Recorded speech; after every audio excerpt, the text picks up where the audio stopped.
by the way, Aaron, that's the way to determine whether or not a group has undue influence over someone. Ask yourself this: when I look at the membership of that organization or group, are people acting against their own best interest, but consistently in the best interest of the leadership or the hierarchy of that organization?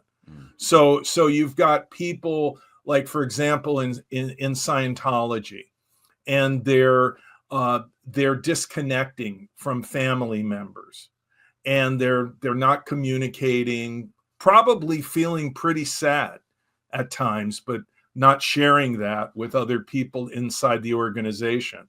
But they're doing something that is not in their own best interest, which is shunning family members, cutting themselves off, isolating them, but it is consistently in the best interest of the group. And so you see that over and over and over again playing out in destructive cults, which is you're looking at people's behavior and saying, why are they doing that? That's not good for them. Why are they going along with that? That's going to hurt them. But if you look at it from the perspective of the leadership, it's in their best interest.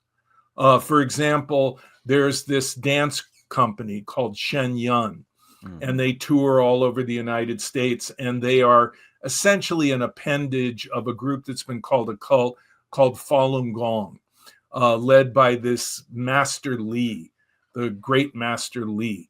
And you have dancers who are working through injuries, according to litigation that's pending and claims that have been made by former members of the dance company.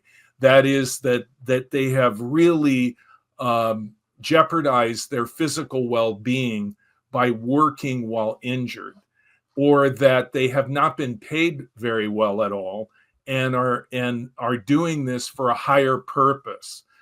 They believe that serves Falun Gong and their spiritual truth.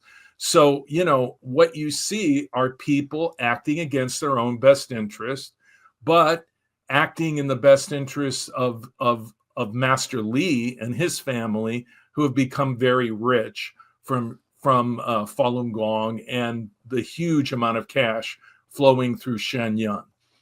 It is a good business if you can get into it, isn't it?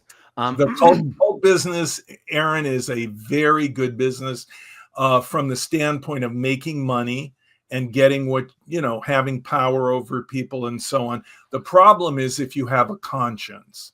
If you're not a sociopath or a psychopath, it's not a good line of work, because you're going to feel enormous pain over the people that you're hurting and the people that you're inflicting all of this torment on. Okay, if you want to see my rock and roll songs, click right on this guitar.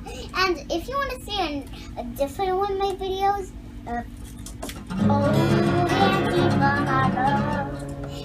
then you could click right inside here. If you have subscribed or not, subscribe right